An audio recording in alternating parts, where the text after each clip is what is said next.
നമസ്കാരം, പ്രവാസി മലയാളിയിലേക്ക് ഏവർക്കും സ്വാഗതം.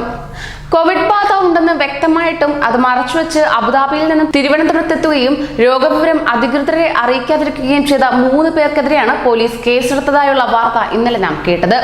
എന്നാൽ അവർക്ക് വിമാനത്തിനകത്ത് കയറാൻ കഴിഞ്ഞത് തന്നെ വളരെ ഗൗരവമേറിയ വിഷയമാണെന്നും ഇക്കാര്യം കേന്ദ്രത്തിന്റെ ശ്രദ്ധയിൽപ്പെടുത്തുമെന്നും മുഖ്യമന്ത്രി പിണറായി വിജയൻ പറയുകയും ചെയ്തു. പ്രവാസികൾ അവരുടെ മണ്ണിലേക്കാണ് വരുന്നത്, ആയതിനാൽ തന്നെ അവരെ തടയാൻ കഴിയില്ല. എന്നാൽ വരുന്നവർ ജാഗ്രതയോടെ 14 ദിവസം ക്വാറന്റൈനിൽ കഴിയണം. അത് ഉറപ്പുവരുത്തേണ്ടത് അവരും ചുറ്റുപാടും കഴിയുന്നവരുമാണ്. ഇവർ പുറത്തിറങ്ങുന്നുണ്ടോ എന്ന് എല്ലാവരും പരിശോധിക്കണം. അത്തരം ഇടപെടലുകൾ വഴിയേ ഇനി രോഗത്തെ നിയന്ത്രിക്കാനാകൂ എന്നാണ് മുഖ്യമന്ത്രി വ്യക്തമാക്കിയത്. ദീർഘകാലം എല്ലാം അടച്ചിട്ട് ജീവിക്കാൻ കഴിയില്ല. ഇപ്പോൾ കോവിഡിനെ എങ്ങനെ നേരിടണമെന്ന് ജനങ്ങൾക്കറിയാമെന്ന് മുഖ്യമന്ത്രി പറയുകയും ചെയ്തു. അതേസമയം കൊല്ലം സ്വദേശികളും സുഹൃത്തുക്കളുമായ 3 പേർക്കെതിരെയാണ് കോവിഡ് രോഗം മറച്ചുവെച്ചതിന് കേസെടുത്തത്. അബുദാബിയിൽ വെച്ച് തന്നെ ഇവർക്ക് രോഗം സ്ഥിരീകരിക്കുകയും വീടുകളിൽ നിരീക്ഷണത്തിൽ കഴിയുകയുമായിരുന്നുവെന്നാണ് പോലീസ് പറയുന്നത്.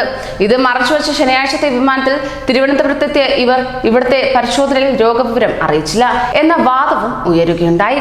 കൊല്ലത്തെ നിരീക്ഷണ കേന്ദ്രത്തിലേക്കായി സർക്കാർ ഏർപ്പെടുത്തിയ ബസ്സിൽ കൊട്ടാരക്കര വരെ യാത്ര ചെയ്തു. ഇതിനിടെ ഇവരുടെ സംസാരം ശ്രദ്ധിച്ച മറ്റൊരു യാത്രികനാണ് പോലീസിനെ വിവരം അറിയിച്ചത്. തുടർന്നുള്ള ചോദ്യം ചെയ്യലിലാണ് ഇവർ രോഗവിവരം സമ്മതിച്ചതെന്നാണ് പോലീസ് പറയുന്നത്. ഇന്നലെ വീണ്ടും നടത്തിയ പരിശോധനയിൽ രോഗം സ്ഥിരീകരിക്കുകയും ചെയ്തു. ഇവർ 3 പേരെ കൂടാതെ ഇതേ വിമാനത്തിൽ സഞ്ചരിച്ച 5 പേർക്കും ഇന്നലെ കോവിഡ് സ്ഥിരീകരിച്ചു. 3 കൊല്ലം സ്വദേശികളും 2 തിരുവനന്തപുരം സ്വദേശികളും.